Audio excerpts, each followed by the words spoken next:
Ata karon diri sa ato ang amigo na si kaibigan po natin Dwinding Linyo.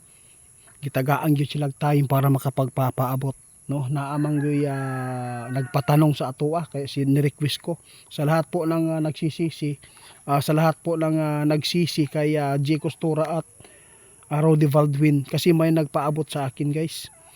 Yung mga taglay po daw ng mga manghuhulang ito ay nanggagaling po daw sa demonyo. Kaya nandito tayo, itanong po natin sa ating kaibigan na si Dwinding Linyo kung nakakatulong po ba sila, si J. Costura at Rody Baldwin, sa mga pagpapaabot para paalala lang po sa mga tao.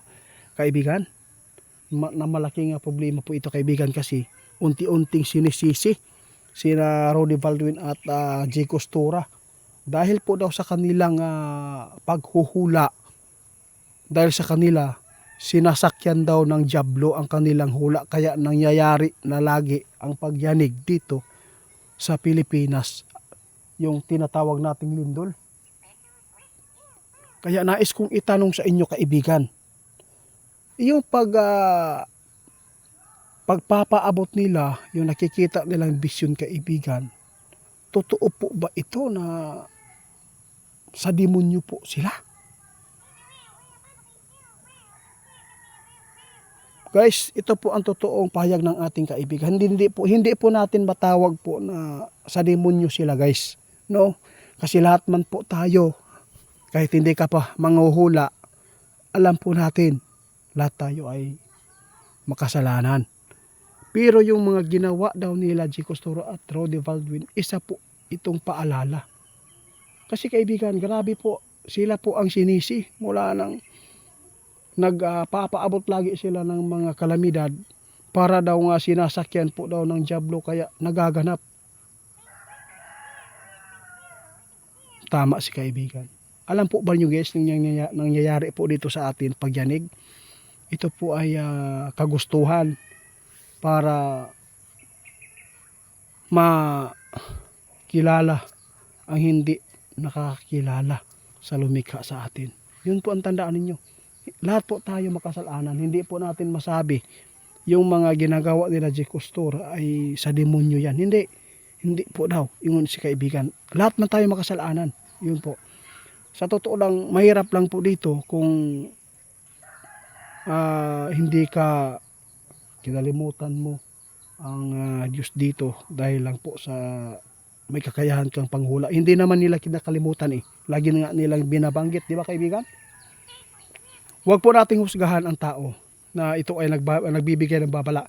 At least makakuha tayo ng mga paalala. Yun po, huwag po natin sisihin ang mga naghuhula. Di ba? Oo, alam po natin, maraming manghula ngayon nagsisiraan.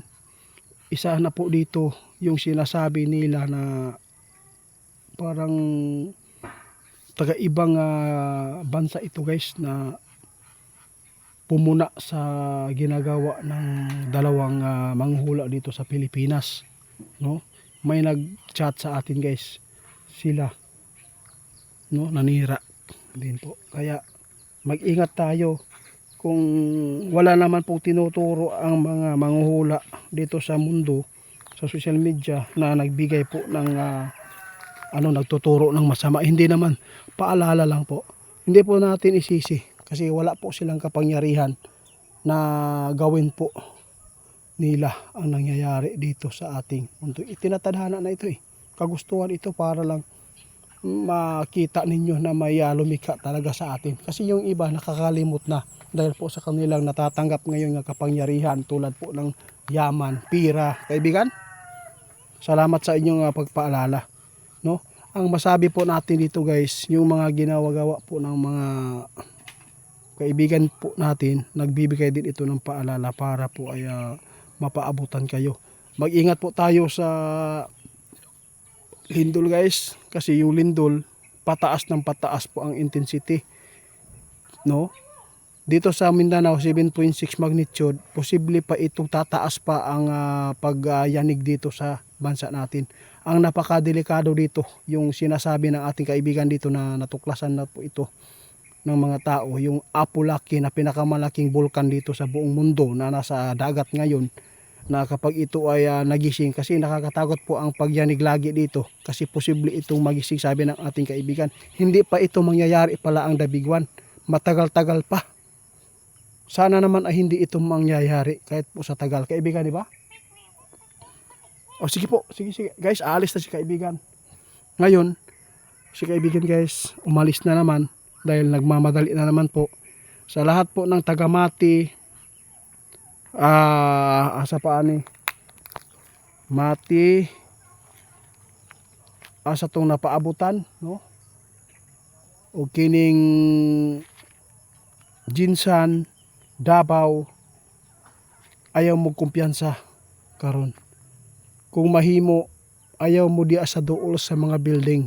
Kay ngano, pataas ng pataas ang kuan ato ang lindol diri sa ato ang bansa. Kung magpapatuloy po ang pagyanig, ito po ang kinatatakutan ng ating kaibigan, baka magising po ang bulkan na milyon nang natutulog. Kapag ito ay magising, posible itong magdudulot ng pinakamalaking damage sa buong mundo.